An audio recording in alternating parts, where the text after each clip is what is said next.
Good morning sir. Good morning. आज test नहीं था तुम लोग का? Next week.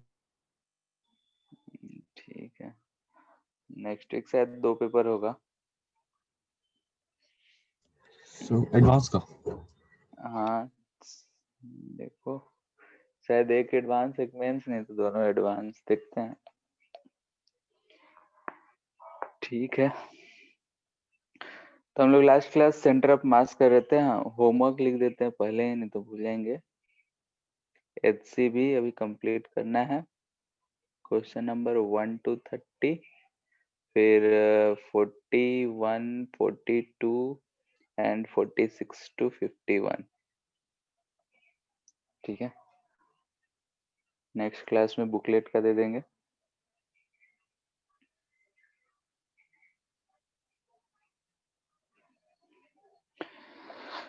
ठीक है, तो हम लोग सेंटर ऑफ मास देख रहे थे, और सेंटर ऑफ मास में हम लोगों ने देखा था कि अगर एफ नेट 0 हो, एक्सेलरेशन ऑफ सेंटर ऑफ मास 0 होता है, इंडिविजुअली जो बॉडीज थे उनके एक्सेलरेशन हो सकता है। फिर वेलोसिटी में कैसा क्या चेंजेस थे, उससे रिलेटेड हम लोगों ने बात किया था। फिर हमने बोला था कि अगर एफ नेट 0 है, दिस इम्प्लाइज दैट के सेंटर ऑफ मास जो है 0 होगा। और यहाँ से बोले थे कि वेलोसिटी जो होगा सेंटर ऑफ मास का, वो कांस्टेंट रहेगा।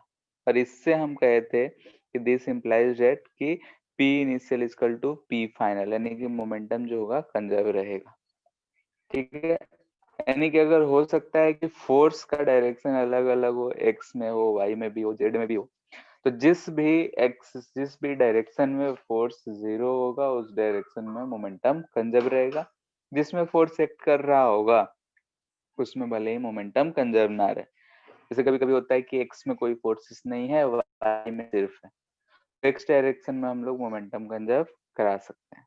ठीक है, मोमेंटम कंजर्व यानी कि m1v1 प्लस m2v2 ये सारे चीज क्या रहेंगे, कांस्टेंट रहेंगे। इसी पे बेस्ट अब क्वेश्चन देखते हैं हम लोग। जैसे कि सिंपल से शुरू करते हैं, 9th क्लास का क्वेश्चन है। एक m मास का ब्लॉक रखा हुआ है, ये सरफेस जो है वो स्मूथ है, यानी कि म्यू 0 है। यहाँ पे कह रहा है कि एक बुलेट जो है, ये भी m मास का है, किसी स्पीड लेट से v0 से जा रहा है, जाके इस ब्लॉक में टकरा जाता है और इम्बेड हो जाता है। ठीक, यानी कि बुलेट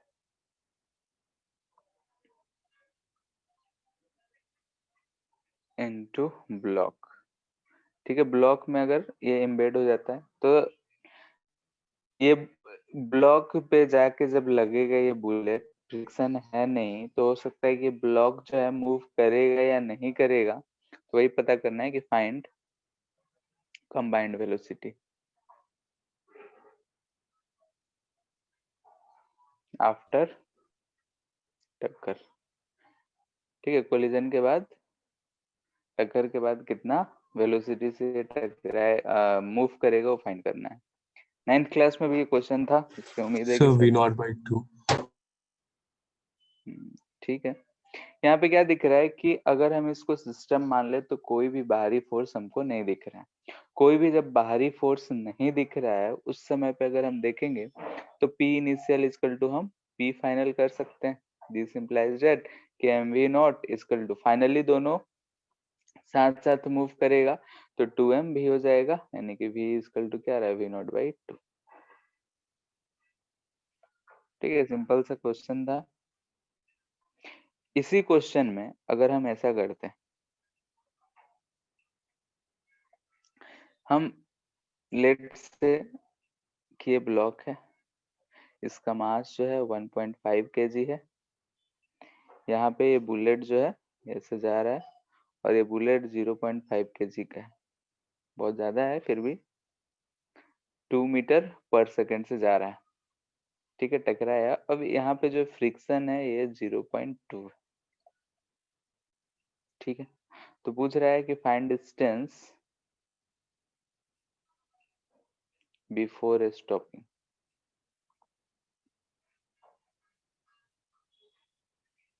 ठीक है, डिस्टेंस मूव्ड हम जानते हैं बुलेट उस पर टकराएगा तो ये मोशन करेगा तो रुकने से पहले तक कितना ये डिस्टेंस ट्रेवल किया होगा दोनों सिस्टम।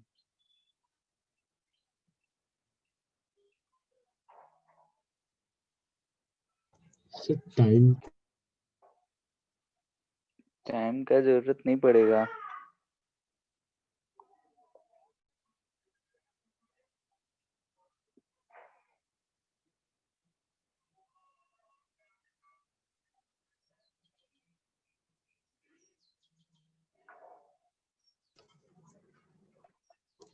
सर 0 जीरो कैसे होगा? टकराने के बाद वेलोसिटी नहीं आ रहा है क्या? फोर्स थोड़ी ना देगा। हम्म ये जब यहाँ आके टकरा के इसमें एम्बेड हो जाएगा तो अगर हम मोमेंटम कंजर्व करा रहे हैं, जस्ट टक्कर के दौरान सोचो कि एक दूसरे पे सिर्फ नॉर्मल फोर्सेस लगे होंगे और वो इंटरनल फोर्स यानी मोमेंटम कंजर्व रहेगा। सर 1 मीटर 25/4 दे रखा है। अच्छा सॉरी, स्पीड 20 मीटर पर सेकेंड है। ठीक है, स्पीड 20 मीटर पर सेकेंड दे रखा है।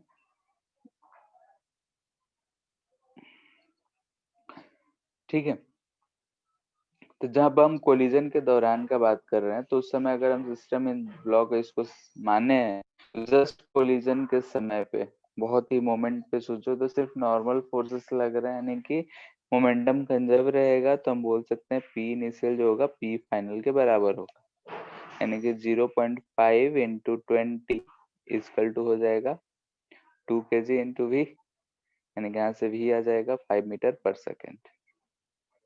यानी कि कोलिजन के जस्ट बाद, जस्ट एट द मोमेंट हम बात कर रहे हैं उस समय इन दोनों के पास वेलोसिटी 5 मीटर पर सेकंड आ गया। उसके बाद ये जब शुरू करने का टेंडेंसी रखेगा तब फ्रिक्शनल फोर्स एक्ट करना शुरू करेगा।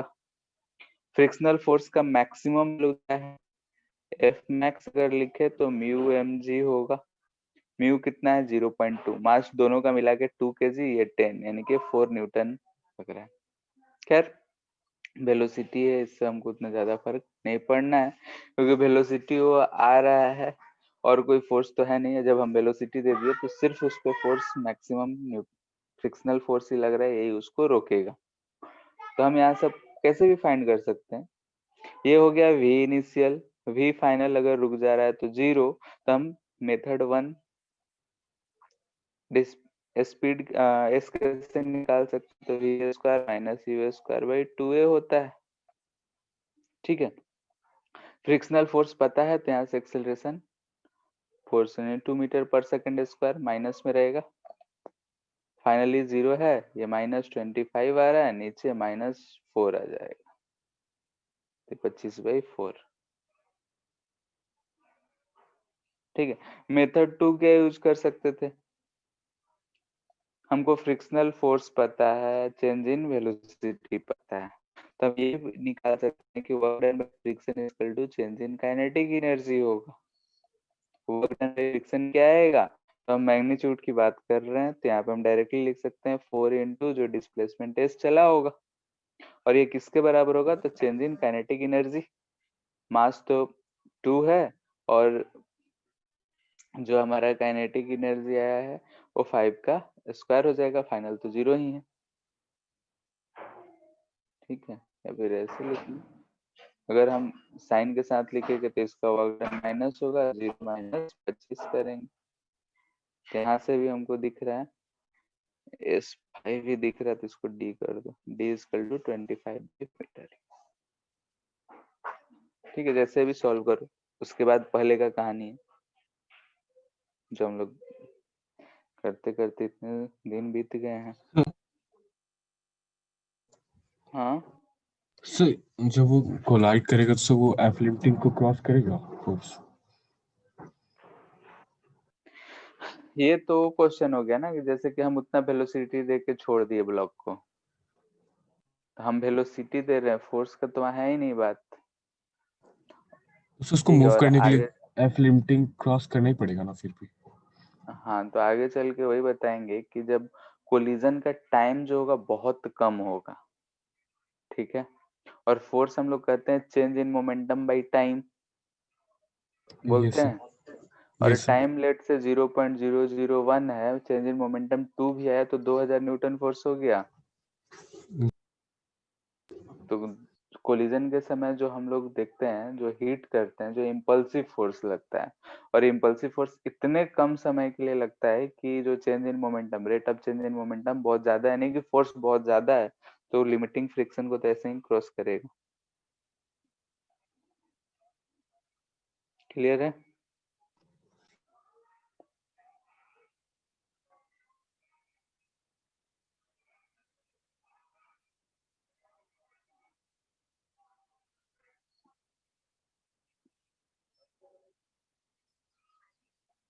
जीरो 0.5 kg ही है, म्यू फ्रिक्शन लेस सरफेस है, स्प्रिंग का के जो है वो 10 न्यूटन पर मीटर है, ये मास जो है 1.5 kg है। आफ्टर कोलिजन पूछ रहा है मैक्सिमम कंप्रेशन क्या होगा। सर वेलोसिटी नहीं दिया। अच्छा, वेलोसिटी 20 मीटर पर सेकेंड है।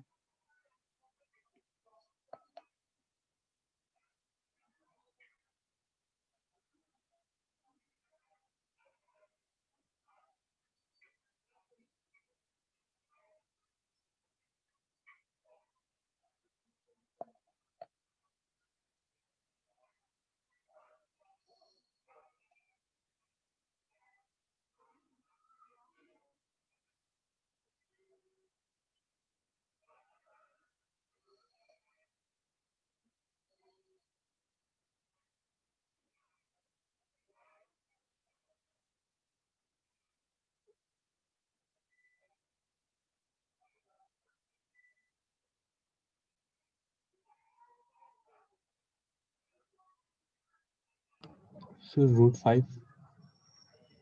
ठीक है, जस्ट आफ्टर कोलिजन की अगर हम बात करेंगे तो जो डेटा लिए हैं ऊपर वाला ही है, तो ये हमारा 5 मीटर पर सेकेंड आ जाएगा मोमेंटम कंजर्वेशन से। ठीक है, सेम डेटा लिए हैं। अब कोलिजन के बाद हमको कंप्रेशन निकालना है, तो ऐसे क्वेश्चन तो हम बहुत बार करे हैं कि हम इतना वेलोसिटी दे दिए तो बताओ कितना मैक्सिमम कंप्रेशन होगा। तो यहाँ पे अब क्या कर लेंगे, energy conservation, E initial equal to E final, यानी कि इनिशियली क्या है, हाफ mv² है, और फाइनली कितना आ रहा है 1/2 kx²। तो मैक्सिमम कंप्रेशन हो जाएगा, यानी कि जो काइनेटिक एनर्जी था वो पोटेंशियल एनर्जी में बदल गया है। m2 है तो यहाँ से k आ जाएगा हमारा कितना, k10 है, सॉल्व कर लो कितना आ रहा है 25 × 2/10, यानी कि 5, अच्छा x², तो x आ जा रहा है √5।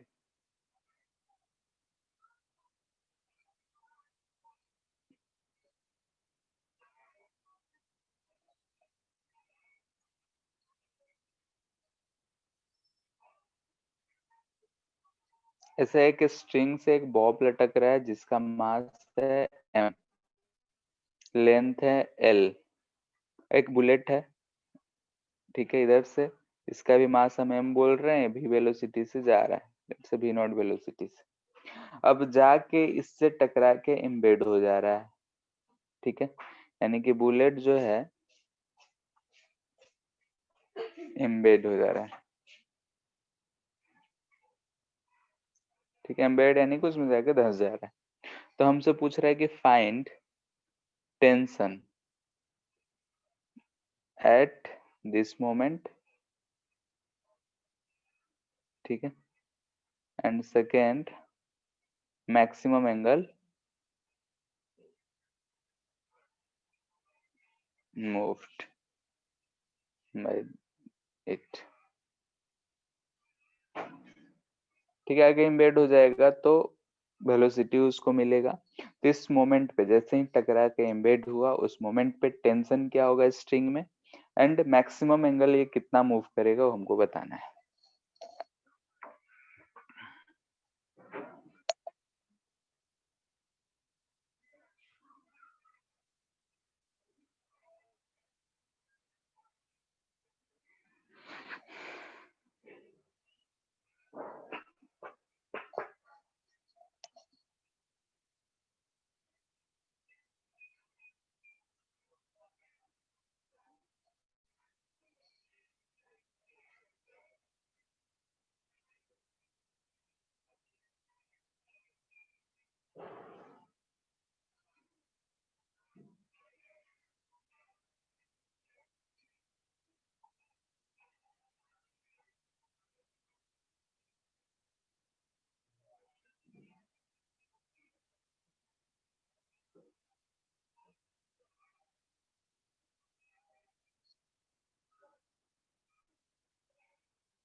आ गया।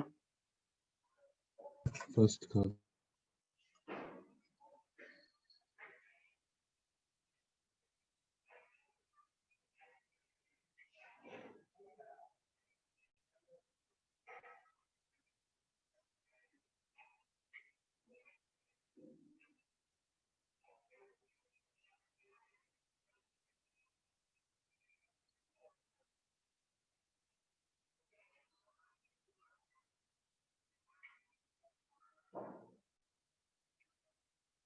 कितना आ रहा है टेंशन? सर टेंशन आया 2m into g plus v naught square by 4l।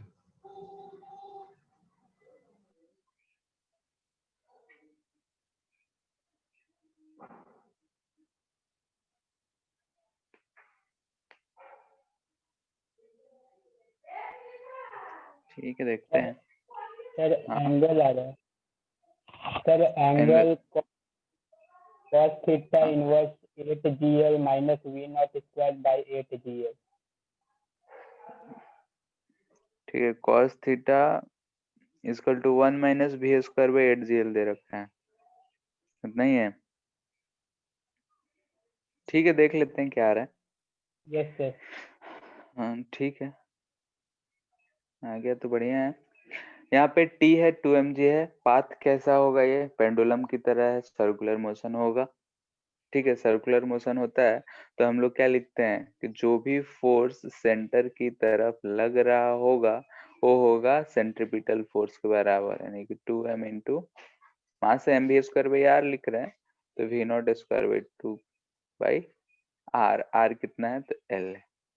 तो यहाँ से टी इक्वल टू कितना आ रहा है? 2mg 4 plus m b not square by 2l आ रहा है। 4l कैसे आ रहा था? ठीक है, और सर दोनों सेकेंड में हम 2mg कॉमन ले लेते हम। हम्म सर दोनों में 2m कॉमन ले लेते तो इसलिए अच्छा, 4l। ठीक ठीक है, फिर जैसे ऐसे है तो अब एंगल निकालना था। तो एंगल अगर निकालना है तो यहाँ पे हमारे पास स्पीड है v नॉट बाई 2। हमसे पूछ रहा है कि यहाँ पे ये एंगल कितना होगा। तो यहाँ से अगर हम जाएंगे तो यहाँ का स्पीड क्या हो जाएगा? 0। ये हाइट की अगर हम बात करें तो h इक्वल टू आएगा l 1 minus cos of theta. Energy conserve करा देंगे। E initial equal to e final कर देंगे। ई इनिशियल कितना है? तो 1/2 into 2m into v not square by 4 है, काइनेटिक एनर्जी है। और फाइनली जो है पोटेंशियल एनर्जी में चल जा रहा है, यानी कि 2m इंटू जी इंटू एच, एच यानी कि L 1 minus cos of theta. इसको सॉल्व करेंगे तो कॉस थीटा के टर्म में कुछ आएगा, 2m से तो 2m गया, we not square by 4 8gl। तो cos थीटा आ जा रहा है 1 minus we not square by 8gl। ठीक है ना, कि थीटा हो जाएगा cos इनवर्स इतना। तो हम्म तो वेलोसिटी सर अगर रूट 2gl से ज्यादा रहेगा तो सर वो तो वेलोसिटी सो फाइनल पोजीशन पे से उसका टेंशन 0 होता है ना पहले। हाँ, तो ऐसे क्वेश्चन में जो होता है कि मोस्टली उतना वेलोसिटी नहीं जाता है, अटेंड करता है। ठीक है, जब जब नहीं केस तब तक हम लोग जनरल पेंडुलम वाला ही केस मानते हैं, या फिर दिया रहेगा तब आएगा, तब वैल्यू बिना वैल्यू का हम कैसे कर सकते हैं कितना होगा क्या नहीं होगा। तो वेलोसिटी जरूर करेंगे हम्म तो सर हाँ, अगर वेलोसिटी कोई पहले बच्चा कुछ भी नहीं बोला है तो पहले वेलोसिटी नहीं, कोई सिंपल पेंडुलम बोल रहा है और ऊपर वो किसी सीलिंग से अटैच है तो वर्टिकल सर्कल वाला केस नहीं हो रहा है, जाके टकरा जाएगा नहीं तो फिर।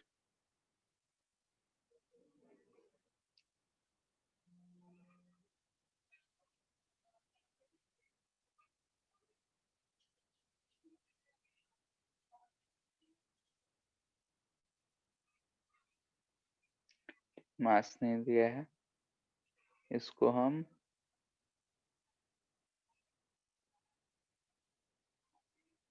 37 डिग्री पे एक पार्टिकल है जिसको हम 100 मीटर पर सेकंड से फेंक रहे हैं। पार्टिकल क्या है? बॉम्ब है। बोल रहा है कि eight highest point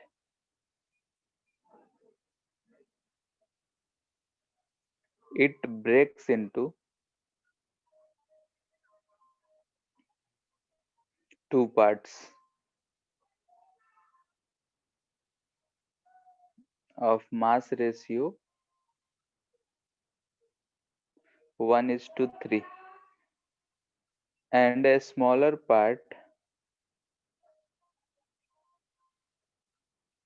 comes to rest.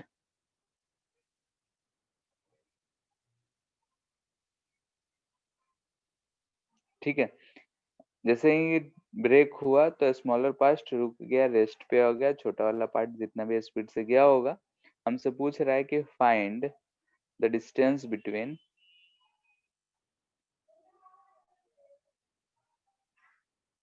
two parts after they hit ground। यानी कि दोनों जब ग्राउंड पे गिर जाएंगे तो दोनों के बीच में दूरी कितना है वो हमको बताना है।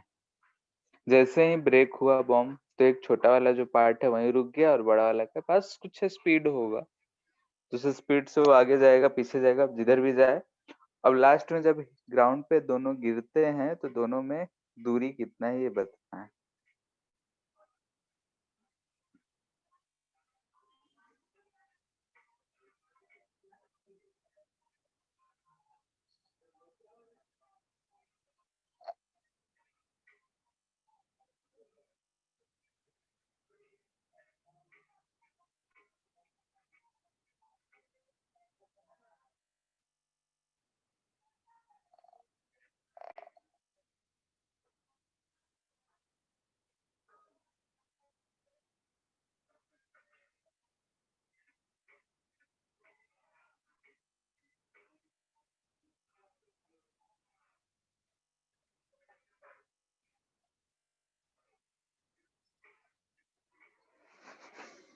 हो गया? Sir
sir 640 metre.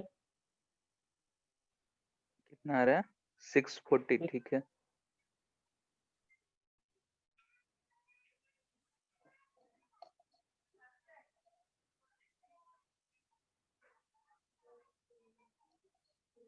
और किसी का आया?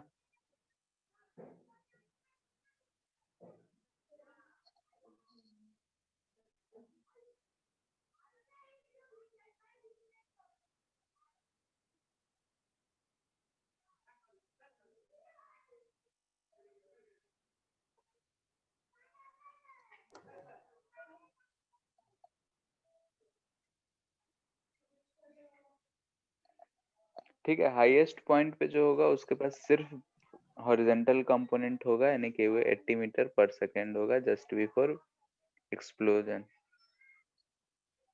ठीक है, अब हम इसका मास नहीं दे रखा है, 1:3 में ये टूट रहा है, तो हम अपने आसानी के लिए इसको मास मान ले रहे हैं 4m। ठीक है, तो इसका मास हो गया 4m, 720 640 है, ये 3m हो जाएगा। ठीक है, 4m हम मास इसलिए मान रहे हैं क्योंकि रेशियो दे रखा है 1:3, तो अगर हम 4m किए तो एक का m एक का 3m हो जाएगा, मेरे आसानी के लिए हम मान रहे हैं। ठीक है, फ्रैक्शन में नहीं आएगा इसलिए।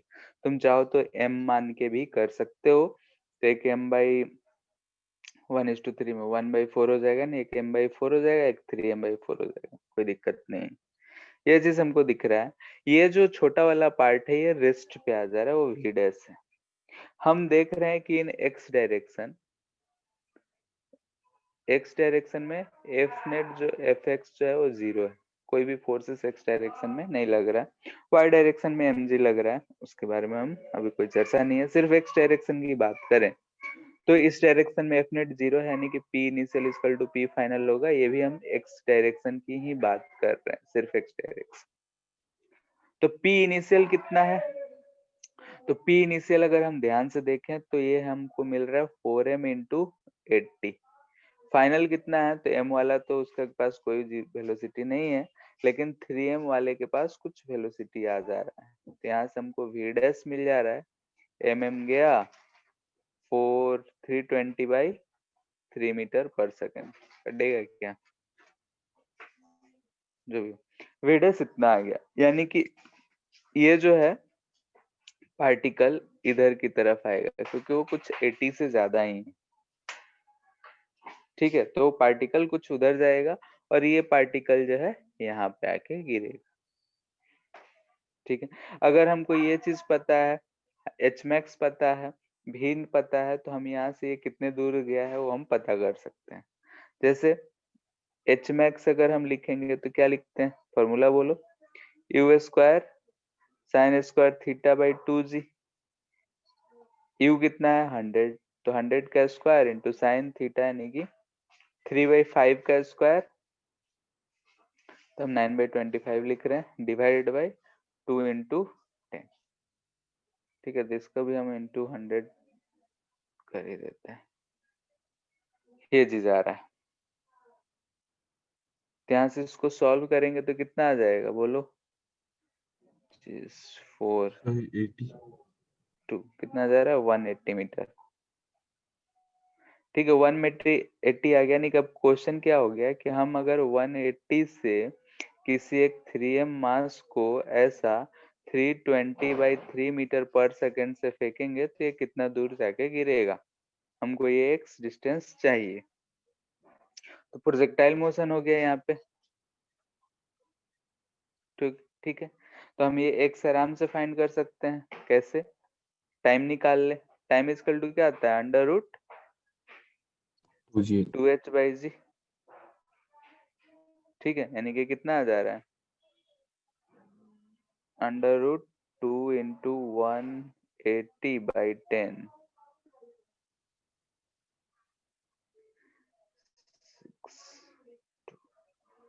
9 इंटू 2 2 3 कर सकते हैं ना, 2 इंटू 3 18 है, यानी 9 इंटू 2 3 2 इंटू 3 6 सेकेंड आ रहा है। तो 6 सेकेंड में ये x कितना जाएगा, तो 320/3 इंटू 6 यानी कि 640 मीटर। कैसे सॉल्व कर सकते हैं, ये था मेथड 1। मेथड 2 हम क्या कह रहे हैं कि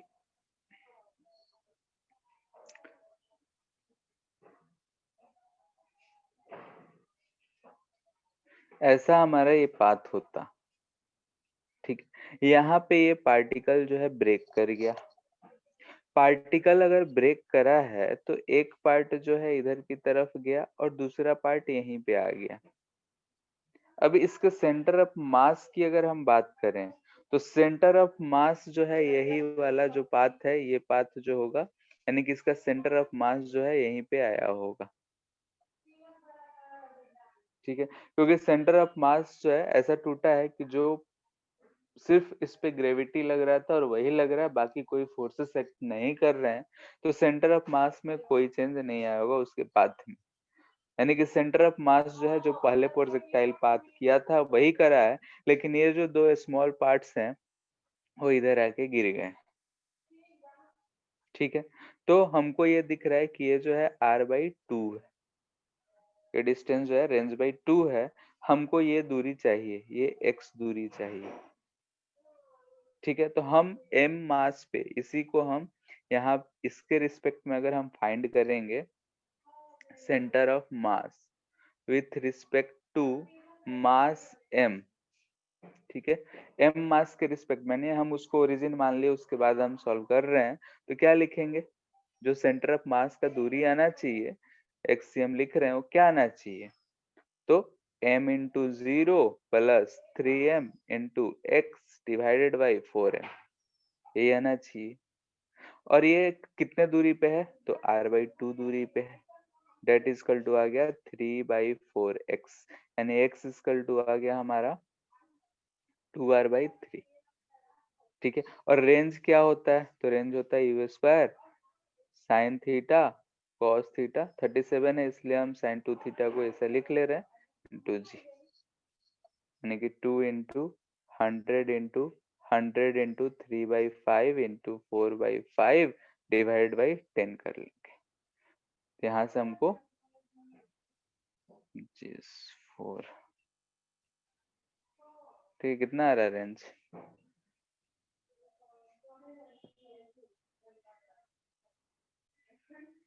एक 10 है, 8 32 3 96 मीटर, तो यहाँ से हम रख लेंगे 2 इंटू 960/3, यानी कि 640 मीटर, ठीक है। अब जो आसान लगे उससे तुम लोग सॉल्व कर सकते हो। यहाँ पे हमने ऐसा क्यों किया है, क्योंकि सेंटर ऑफ मास में कोई चेंज नहीं आया, सेंटर ऑफ मास का जो पाथ होगा वो वैसा ही रहेगा। अब यहाँ एक चीज नोट करके हम दिखाई देते हैं, क्योंकि बहुत बार मन में कंफ्यूजन आएगा कि ग्रेविटी लग रहा है, लेकिन फिर भी हम लोग सेंटर ऑफ मास के पाथ को या फिर कुछ को हम चेंज क्यों नहीं माने, मोमेंटम कैसे कंजर्व करा लेते हैं, ठीक है। यानी कि in case of exploding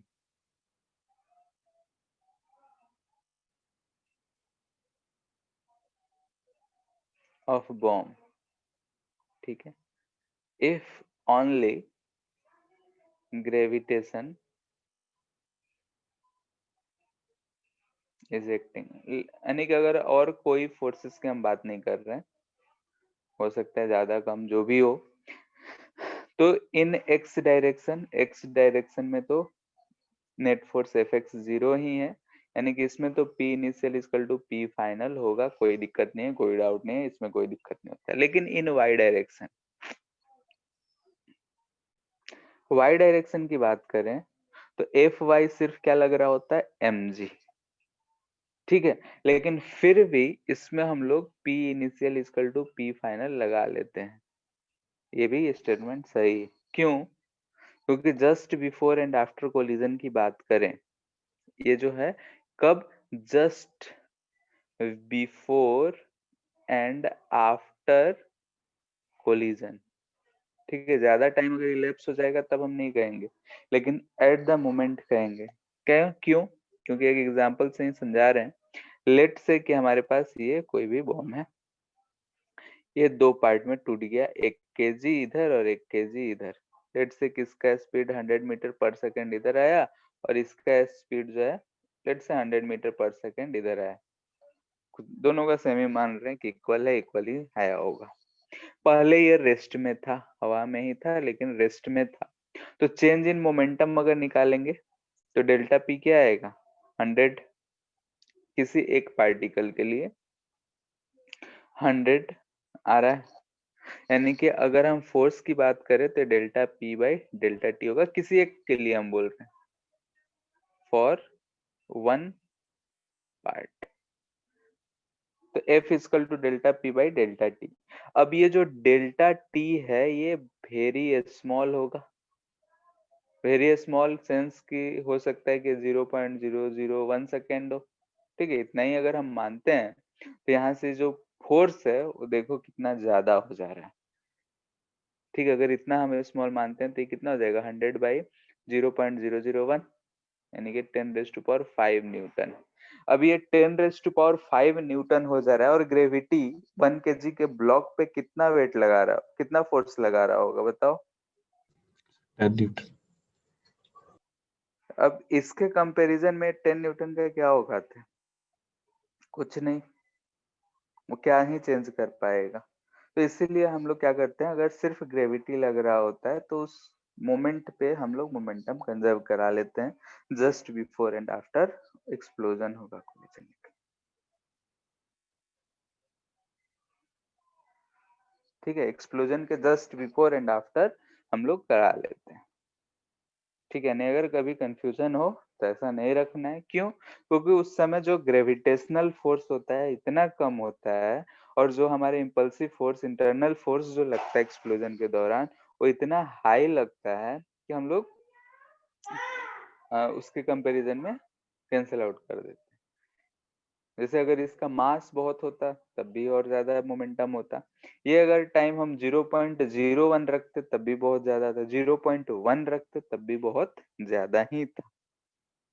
clear है?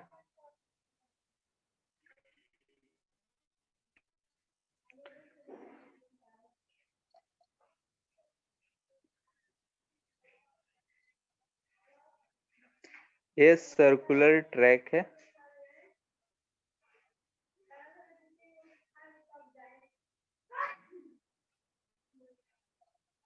ठीक है, रेडियस आर है।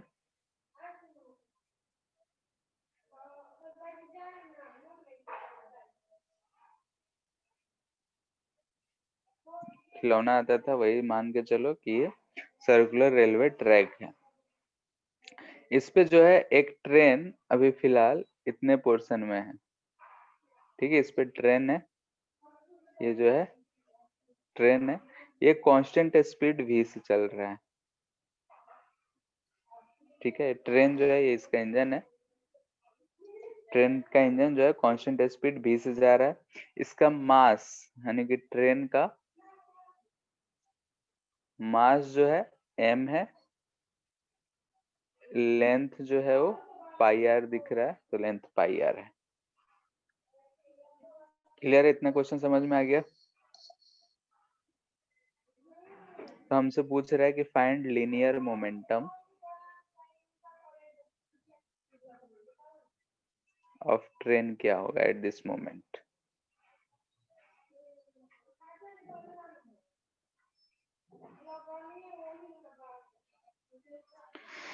यानी जो गिवन सिचुएशन है, इस सिचुएशन में उसका जो है क्या बोलते हैं, हाँ लीनियर मोमेंटम क्या होगा।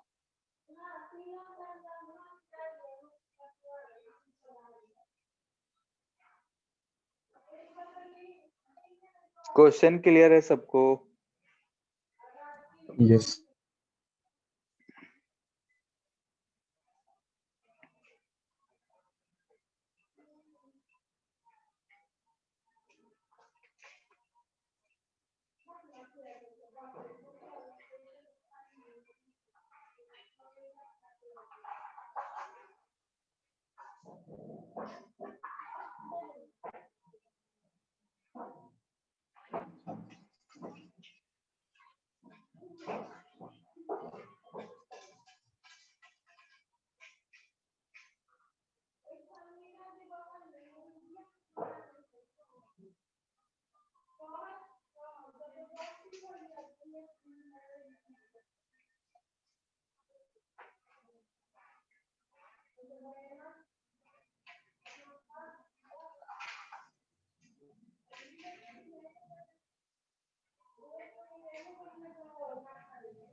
हुआ?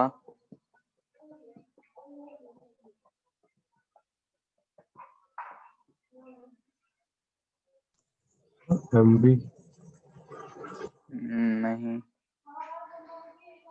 तू कहना। देखो ध्यान से कि अगर हम लोग भी मोमेंटम निकालना चाहते हैं, ठीक है मोमेंटम, तो हम सब पार्ट का वेलोसिटी अलग अलग है, वेलोसिटी सेम है लेकिन डायरेक्शन सब जगहों पे अलग अलग है, यानी कि हम मोमेंटम लिखेंगे तो क्या लिखेंगे, छोटे से पार्ट का v1 plus dm2 v2 plus dm3 v3, यही चलेगा। ठीक है, ये और कुछ नहीं, हमको इंटीग्रल ऑफ dm भी दिखा रहा है।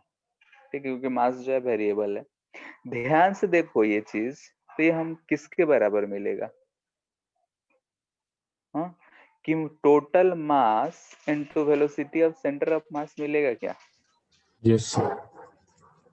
ठीक है, यानी कि जो हम मोमेंटम निकालने जा रहे हैं वो ये चीज दे रखा है, और वो हम ध्यान से अगर थोड़ा सा अपना दिमाग दौड़ाएं कि और कुछ नहीं, m1 v1 plus m2 v2 divided by कर देते तो vcm का फॉर्मूला था कि हमको total mass into velocity of centre of मास दिख रहा है।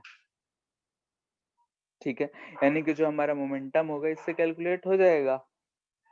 तो हम क्या कर रहे हैं, देख रहे हैं कि ऐसा ये सर्कुलर ट्रैक पे आधा जो है ट्रेन है, तो इसका सेंटर ऑफ मास जो कहाँ लाई करेगा, यहाँ पे, ये सेंटर ऑफ मास होगा। यहाँ से कितने दूरी पे आता था, बोलो, सर 2r/π 2r/π पे।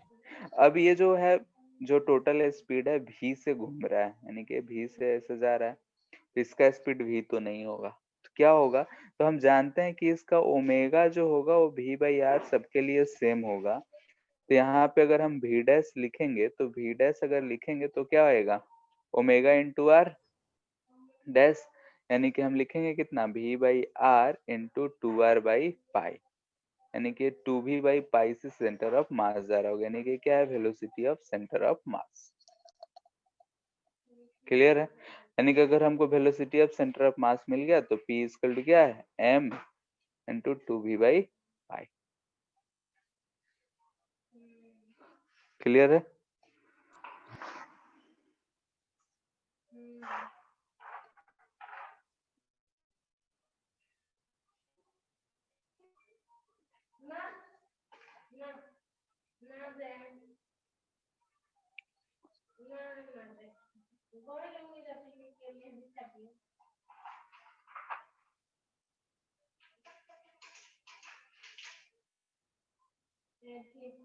ये भी बहुत कॉमन चीज है। इसमें क्या है कि हो सकता है कहे कि ट्रॉली है या फिर प्लैंक है, आइस पे रखा हुआ है, कुछ भी कहेगा, सबके लिए सेम है। मास m है, बोल रहा है कि एक एंड पे ऐसा एक स्मॉल मास का आदमी खड़ा है, ये जो है इस पे से कूदा, सब चीज रेस्ट पे है, लेट से ये आदमी जो है इधर u वेलोसिटी से कूदा, तो ये प्लैंक किधर जाएगा बताओ, बैकवर्ड जाएगा। ठीक है, तो ये चीज से रिलेटेड क्वेश्चन, तो ये जो u है क्वेश्चन में क्या क्या दे सकता है, दे सकता है कि विथ रिस्पेक्ट टू ग्राउंड कूदा। ठीक है, यानी कि जो u है वो विथ रिस्पेक्ट टू ग्राउंड, यानी ग्राउंड पे खड़ा आदमी देखा तो उसको दिखा कि u स्पीड से कूदा है। या क्वेश्चन में कह देता है कि विथ रिस्पेक्ट टू ट्रॉली के रिस्पेक्ट में इतना वेलोसिटी है। ट्रॉली में भी दो केसेस बन जाते हैं, क्या क्या, कि बिफोर जंप, यानी कि जस्ट बिफोर जंप का बात करा जा रहा है, और जस्ट आफ्टर जंप। ठीक है, ये तीन केसेस हमको मिलते हैं इस क्वेश्चन में मोस्टली तरह के। यू स्पीड से घूम रहा है, कूद रहा है, तो बताओ क्या होगा, ट्रॉली का स्पीड कितना होगा, कैसे मूव करेगा, क्या होगा। ठीक है, तो तीनों केसेस एक एक करके डिस्कस कर लेते हैं। केस 1, यानी कि यू जो है क्या, विथ रिस्पेक्ट टू ग्राउंड दे रखा,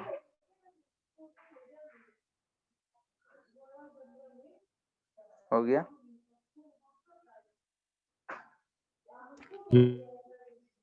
ठीक है, अगर u जो है विथ रिस्पेक्ट टू ग्राउंड दे रखा हो, इसका मतलब ये क्या कह रहा है कि जो आदमी है वो इस ट्रॉली से कांटेक्ट छोड़ दिया है कितने स्पीड से, ये आदमी जो है कांटेक्ट छोड़ दिया कितने स्पीड से, u स्पीड से।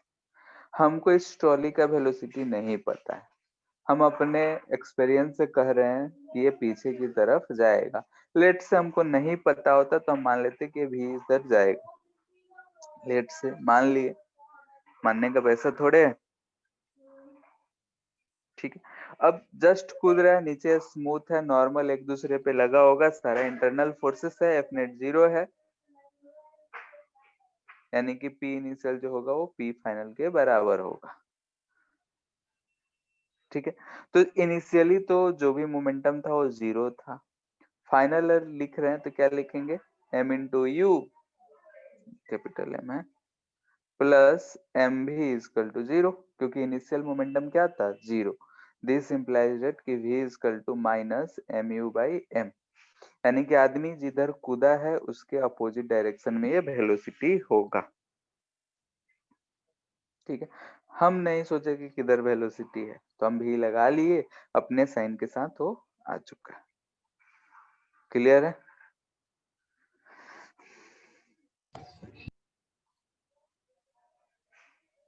केस 2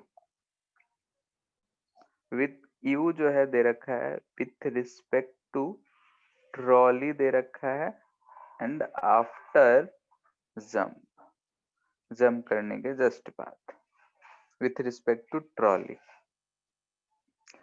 अच्छा, ये ट्रॉली के रिस्पेक्ट में दे रखा है, यानी कि इसका स्पीड अगर v है ट्रॉली का, तो आदमी जो है इस u जो है ट्रॉली के रिस्पेक्ट में है, यानी कि velocity of man with respect to trolley है वो u दे रखा है।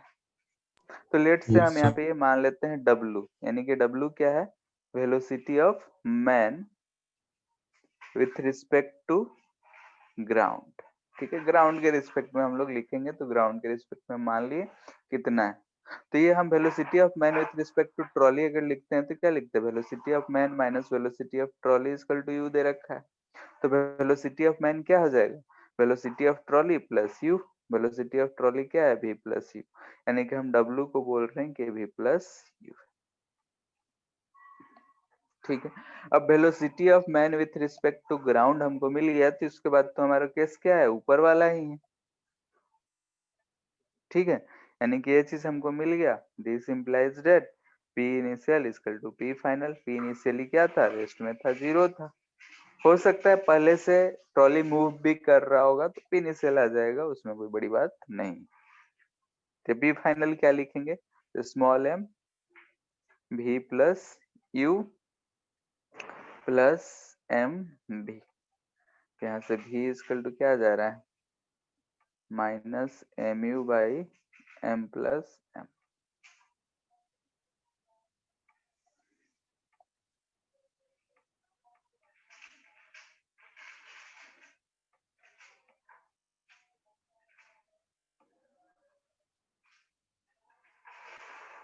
क्लियर है।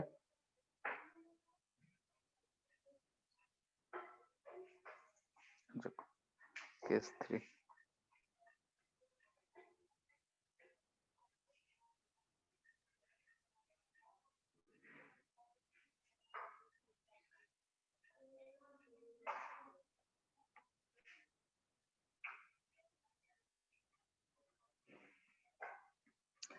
जस्ट जंप से पहले ट्रॉली का स्पीड क्या है, 0 है, ठीक है। यानी कि velocity of trolley just before jumping का बात हो रहा है तो 0 है। तो यहाँ पे जो आदमी कूदा है W जो होगा ऊपर की तरह, जैसे हम velocity of trolley plus velocity of man with respect to trolley लिखेंगे तो ये हमको क्या मिलेगा, ये तो 0 हो जाएगा, तो हमको सिर्फ u मिलेगा। कभी कभी क्वेश्चन में ये ट्रॉली भी मूव कर रहा होगा तो वहां पे ये 0 नहीं होगा, ध्यान रहे, ये हमको इतना मिल रहा है, ठीक है। अगर इतना मिल रहा है लेट से जंप करने के बाद इसका स्पीड v है, तो v equal to minus M U by M आ जाएगा, ठीक है। फर्स्ट केस है सेम एज फर्स्ट केस। हाँ, अगर ये ट्रॉली पहले से मूव कर रहा होता तो ये जो है ये 0 नहीं होता, ये बात ध्यान रखना। क्लियर है इतना। Yes, sir.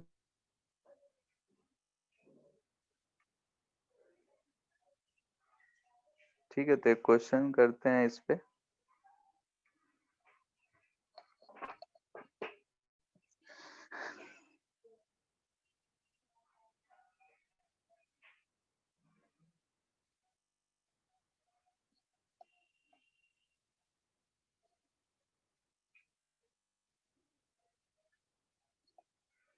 ट्रॉली है, ट्रॉली पहले से 10 मीटर पर सेकंड से मूव कर रहा है, ठीक है। ट्रॉली जो है इनिशियली 10 मीटर पर सेकंड से मूव कर रहा है। इसका मास जो दे रखा है वो 60 kg है। आदमी यहाँ पे खड़ा है, इन द डायरेक्शन भी कूद सकता है, गाड़ी के आगे कूदे या गाड़ी के पीछे कूद सकता है, कोई दिक्कत नहीं है। मास इसका है 40 kg, ठीक है। इधर की तरफ ये यूएस स्पीड से कूद रहा है, that is equal to 2 metre पर सेकंड। क्लियर है? यानी कि डिस्कस ऑल 3 केसेस।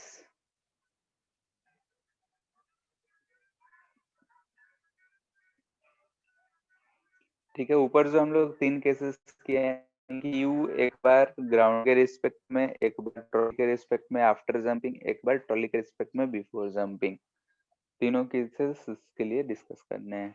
ट्राई करो एक बार। यू का वैल्यू यू का वैल्यू 2 मीटर, हाँ। ऑल 3 केसेस एज अबव, ठीक है। यू के लिए ही ना था।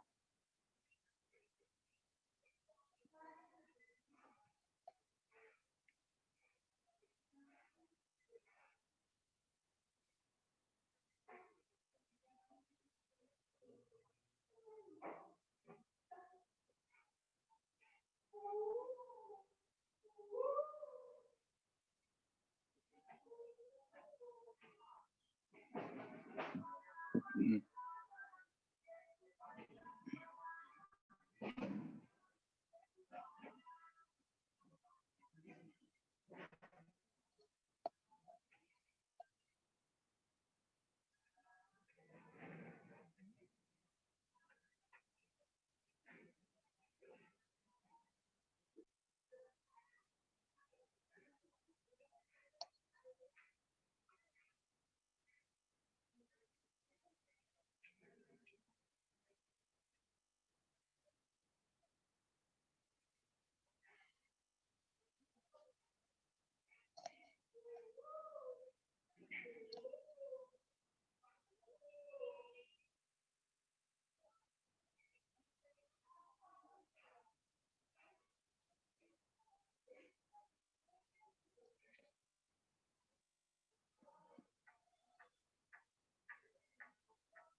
हो गया।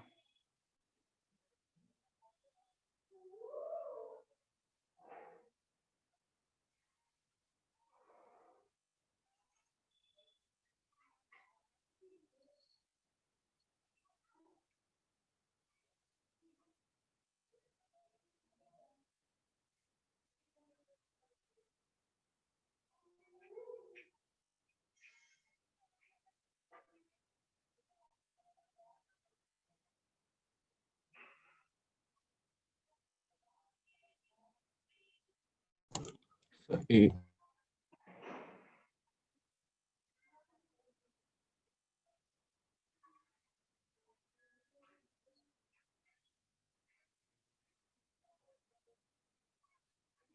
ठीक है, जैसे कि इनिशियली तो ये मोमेंटम है, जस्ट आफ्टर जब ब्लॉक से ये आदमी कूद गया तो कूद गया तो 2 मीटर पर सेकंड से कूद गया। इसका वेलोसिटी हमको पता नहीं है, तो हम इसका वेलोसिटी मान लिए कि v, ठीक है। कूदने के बाद तो हमको इसका वेलोसिटी पता नहीं है, तब मान लिए कि v है, इनिशियली था। तो अब यहाँ से p initial equal to p final कर लेंगे, तो यहाँ से हमको v कितना मिल जाएगा, v इक्वल टू 80 920/60 46/3।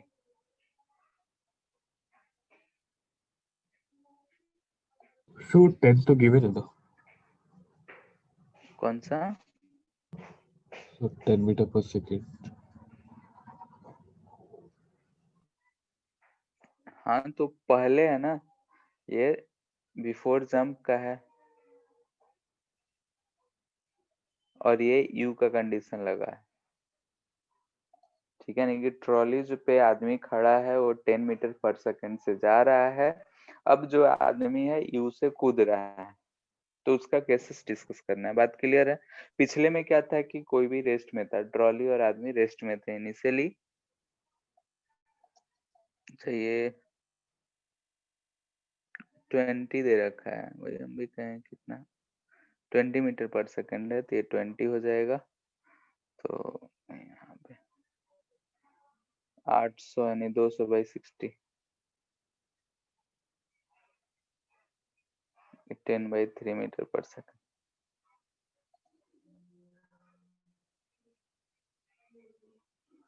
क्लियर है? क्वेश्चन क्लियर है? ये सबसे पहला इम्पोर्टेंट क्वेश्चन ये है कि ट्रॉली पे आदमी खड़ा है। एचसी पर मैं सॉल्व करोगे लाइन से 4-5 क्वेश्चन इस पे बेस्ड होगा। ट्रॉली पे आदमी खड़ा है, ट्रॉली 10 मीटर पर सेकंड से मूव कर रहा है। अब आदमी 20 मीटर पर सेकंड से कूद रहा है। तीनों केसेस हमको डिस्कस करने हैं। तो पहला केस हम लिए कि जब U with respect to ground है, तो डायरेक्टली जो हम लोग कर रहे थे वो कर लिए। ठीक है, किसी को दिक्कत है तो पूछ लो। केस 2 यानी कि यू जो है विथ रिस्पेक्ट टू ट्रॉली है, बट आफ्टर जंप है, आफ्टर जंपिंग। ठीक है, यानी जंप कर गया उसके बाद का सिचुएशन। तो यहाँ पे अगर हम बात करें तो ये ट्रॉली है, इसका स्पीड हमको आफ्टर जंपिंग का पता नहीं है। ये आदमी जो है ऐसे कूद गया, कूद तो गया, लेकिन इसका speed with respect to ground जो हम W लिखे हैं, वेलोसिटी ऑफ मैन ही लिख रहे हैं, ये क्या होगा? Velocity of man with respect to trolley plus velocity of trolley. Formula है, हम कुछ नहीं कर रहे। ठीक है, तो ये है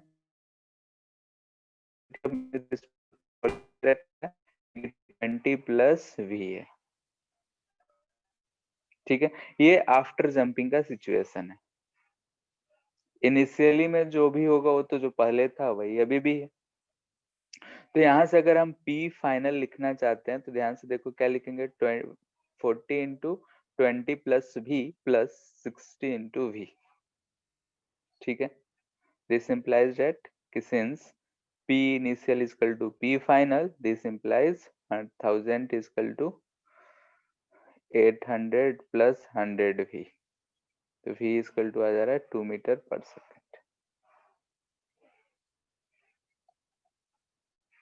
ऐसे भी दिख रहा है कि आदमी कूदेगा तो स्पीड तो घटना ही है उसका, तो 10 से घट के 2 आ गया।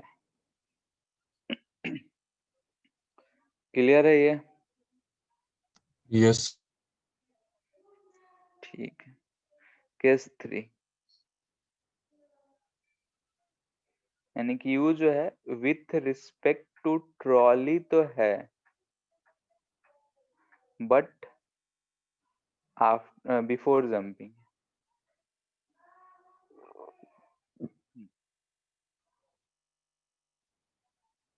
ठीक है, बिफोर जंपिंग है केस, जंप करने से जस्ट पहले। तो जंप करने से जस्ट पहले है, देखते हैं। ऐसा है, जंप करने से जस्ट पहले कितना मीटर से चल रहा था? 10 मीटर पर सेकंड से चल रहा था।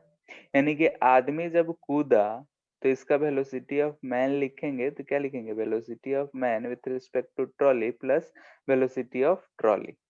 यानी कि ये कितना आ गया? 20 प्लस 10 यानी कि 30 मीटर पर सेकंड से कूदा। और जस्ट कूदने के बाद ये 10 नहीं रह गया होगा, ये भी हो गया होगा। क्लियर है? ये जस्ट बिफोर जंपिंग है और उस समय ये वेलोसिटी आएगा। और जस्ट आफ्टर भी हो जाएगा तब हम लोग लिखेंगे P फाइनल। तो P फाइनल क्या आएगा? तो 40 इंटू 30 प्लस 60 इंटू, ये तो भी हमको पता नहीं है, जस्ट कूदने के बाद ये किसके बराबर होगा? तो P इनिशियल जो कि 1000 के बराबर है। दोनों को इक्वेट कर देंगे तो V इक्वल टू कितना आ जा रहा है? 1200 माइनस 200/60 माइनस 10/3 मीटर पर सेकंड। माइनस आ रहा है, इसका मतलब पीछे की तरफ अब ट्रॉली मूव करेगा। ठीक है, इस पे बेस्ड बहुत सारे क्वेश्चन अच्छी बार में दे रखा है, करना प्रैक्टिस। उसमें ये भी दे रखा है कि दो आदमी दोनों एंड पे खड़े हैं, दोनों कूद रहे हैं, कभी एक कूद रहा है, बहुत कूदाया गया है। करना, ट्राई करना, ठीक है।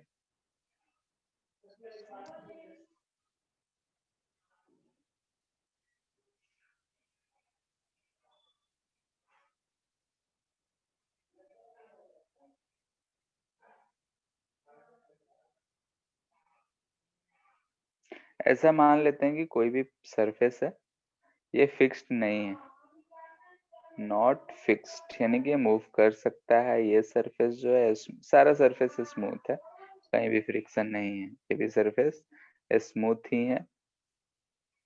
यहाँ पे एक ब्लॉक रखा है, ठीक है, एम मास का, ये हाइट h है, ठीक है। अब अगर हम इस ब्लॉक को रिलीज करते हैं, इफ ब्लॉक इज रिलीज्ड, ठीक है, इसको हम यहाँ से रिलीज कर रहे हैं, ठीक है। तो हमसे पूछ रहा है find velocity of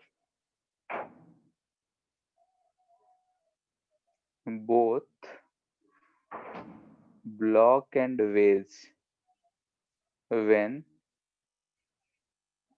block leaves wedge, ठीक है। जब ब्लॉक आएगा इस एंड पे, इस एंड पे आके ये जो है यहाँ से जब छूट जाएगा, बाहर कूदने लगेगा, तो उस समय पे वेज और ब्लॉक का दोनों का स्पीड क्या होगा वो बताना है।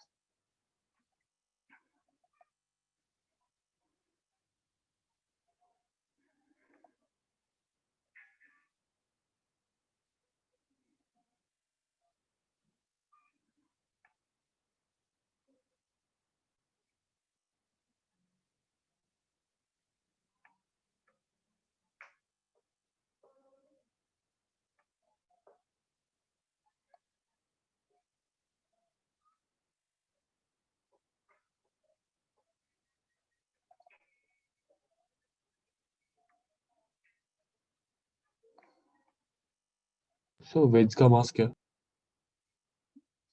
कैपिटल एम,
हो गया।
गया।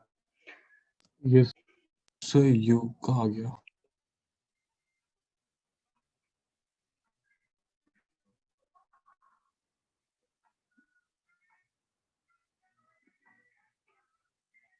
Sir so under root 2 small m into capital M GH divided by capital M into small m plus small m square.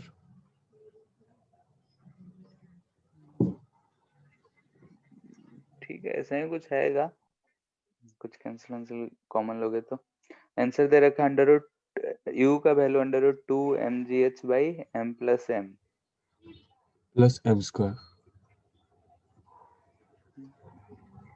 You है under root 2 capital M gh by m plus m। Yes sir m plus m होगा sir, वो common cut जाएगा। देखते हैं, ये u equal to minus M U by M है। अब ना तो u पता है ना ही v पता है। अब क्या करें, तो यहाँ से हमने इस ब्लॉक को छोड़ा था, यानी कि h हाइट से, ये h हाइट नीचे आया है, तो हम यहाँ से अभी एनर्जी जो है हमारा कहीं भी लॉस नहीं हो रहा है, तो एनर्जी इनिशियल जो होगा फाइनल के बराबर होगा। तो यहाँ से हम क्या बोल सकते हैं कि mgh जो होगा फाइनली एनर्जी क्या है, दोनों के पास kinetic energy half mv square plus mu square. ठीक है, अब यहाँ v का वैल्यू रखो या u का वैल्यू रखो, कोई सा भी रख के सॉल्व कर लो। तो यहाँ से हमको क्या मिल जाएगा, half m into V square put करेंगे तो हो जाएगा M U square by M square plus half m u square. यहाँ से तो m गया, एक m ये m और इधर mgh से ये m गया, तो u स्क्वायर इक्वल टू कितना आ गया, u डायरेक्ट लिख रहे हैं अंडर रूट 2gh अपॉन, नीचे स्क्वायर है सॉरी ये गया, तो ऊपर m आ जाएगा, नीचे m प्लस m दिख रहा है। ठीक है, उसमें पुट कर देंगे तो आ जाएगा माइनस अंडर रूट, पुट कर दोगे तो ऊपर से स्मॉल m आ जाएगा 2gh स्मॉल m बाई, बस।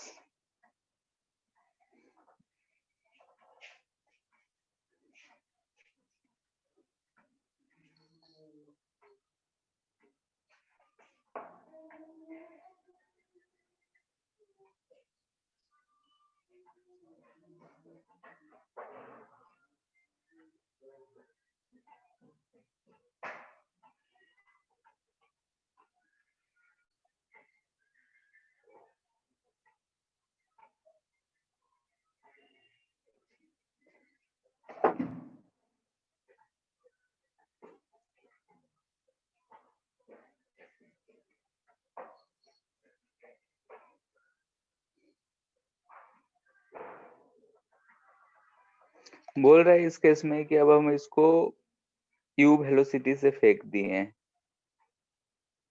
ठीक है, तो u वेलोसिटी से जब हम फेंक दिए,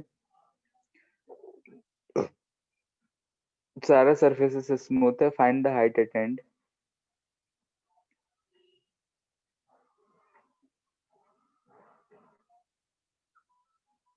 bye the small mass m। ठीक है, स्मॉल मास m जो है उससे कितना हाइट अटेंड करेगा वो पता करना।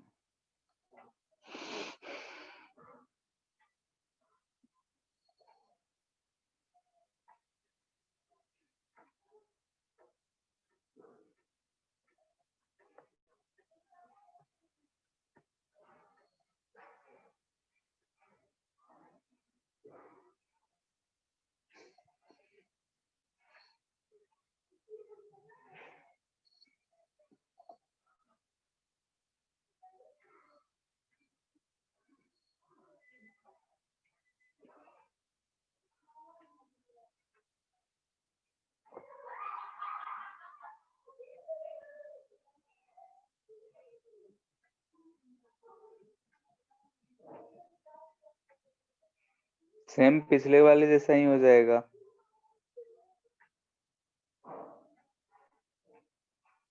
सर एक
ठीक है, यहाँ पे क्या दिख रहा है कि ये जो ब्लॉक है जब वो हाईएस्ट पॉइंट पे जाएगा तो उसका वाई डायरेक्शन का वेलोसिटी 0 हो जाएगा, लेकिन ये जो वेज है उसके साथ साथ ये भी वेलोसिटी से आगे चलेगा, यानी कि वाई डायरेक्शन का वेलोसिटी 0 लेकिन उसके पास वेलोसिटी v रहेगा।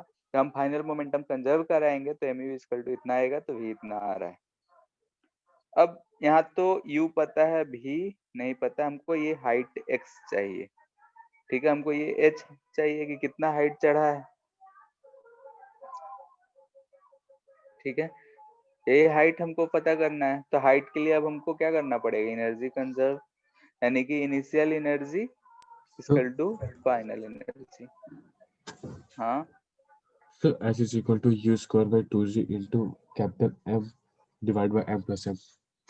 ठीक है, यहाँ से हाफ mu इक्वल टू क्या आ जा रहा है, 1/2 m plus m into V square plus small m g h।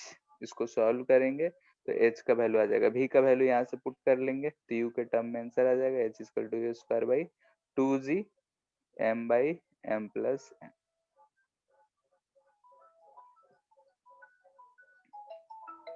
ठीक है, इसको सॉल्व कर लेना है।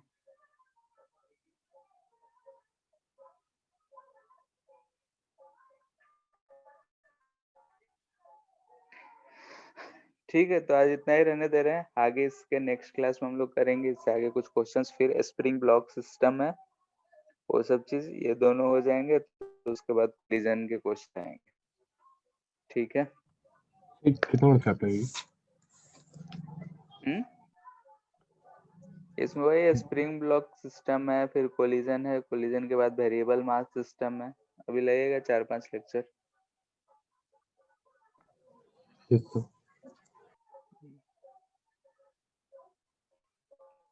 ठीक है फिर।